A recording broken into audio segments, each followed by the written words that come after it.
Welcome to medicine, doctors.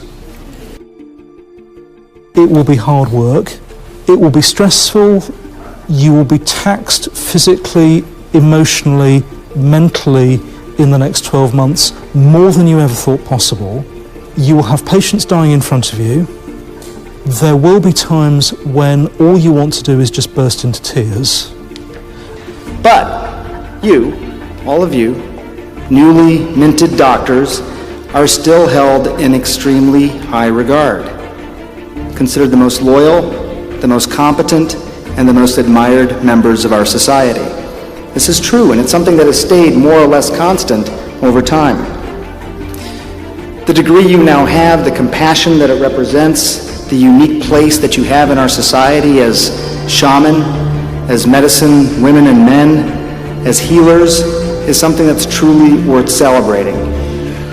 You have the capacity to restore some of that faith, to reverse some of those tragic trends, and to reassure people who are going to depend on you. The institutions that you are going to come to represent, I think, are some of the institutions that we are going to value the most throughout the course of history when we look back generations from now. And I can tell you this as well, as someone who's been doing this for a little while now, there's going to be times when your life trajectory seems a little confusing, a little muddled, and you're going to come to appreciate just how important the clarion call of compassion can be. You're going to wake up every morning knowing your purpose on earth, and that's an enormous gift and an enormous accomplishment.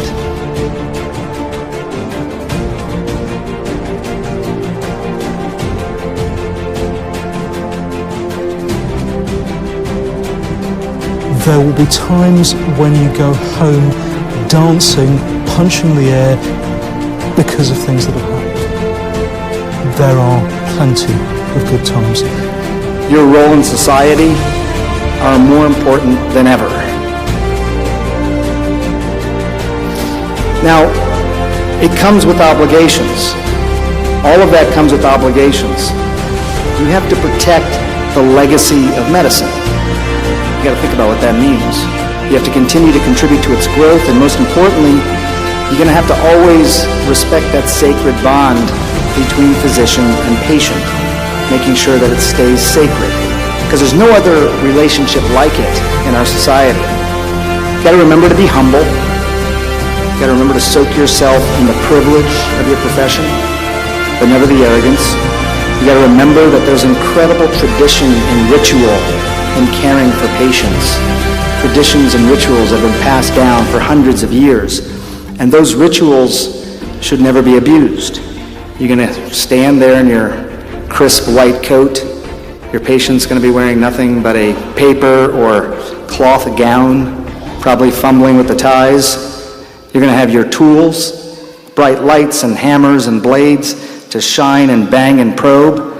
Your patients are going to be worried, sensitive, insecure, guarded. They may barely know you, but at that moment you're the most important person in their lives. It really is the greatest privilege given by one human being to another, to care for them at their most vulnerable time, to restore them to health when their bodies have betrayed them, to take them to the brink of death if you have to, but then promise to bring them back in better condition than when you started. So just remember to always be kind, to smile, to touch, and don't just learn the definition of empathy, but live it by truly putting yourself in the shoes of your patients.